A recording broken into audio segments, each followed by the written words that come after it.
Yesterday I found a tiny, unfinished bracelet made of neon plastic beads hidden in a box of old tax returns. It was buried under layers of paper, its string frayed and the pattern broken halfway through. Back then, I believed security was the only true language of love. I was a regional manager, and I measured my worth in dental plans and a college fund that grew while my daughter sat in the next room.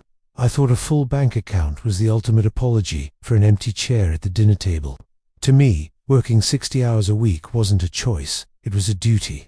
I was building a castle for her, convinced she'd thank me for the walls once she was old enough to understand their cost. The turning point was a Saturday afternoon I can barely remember, though the memory of it now feels like a physical weight. I was on a high-stakes conference call in my home office when Sarah, maybe 7 years old, crept in. She held up that string of beads, her eyes bright with a small, urgent hope. She whispered, "I made the pattern for you, Dad. I just need help with the knot." I didn't even mute the call. I just waved her away with a flat palm and mouthed the words, "Not now.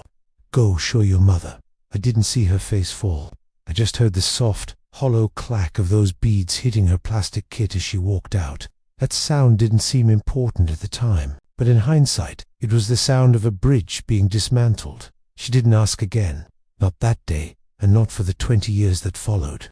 She quietly learned that my attention was a resource she didn't have the currency to buy. Now, I sit in this large, quiet house that my salary paid for, surrounded by the high-end finishes I worked so hard to provide. Sarah calls once a month. She is polite, efficient, and professionally distant.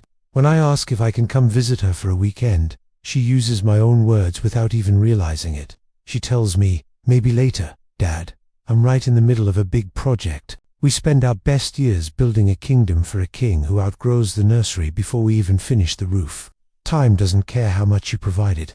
It only remembers who was willing to stop everything and tie the knot." If this story brought a specific face to your mind, maybe today's the day to finish the conversation you started years ago.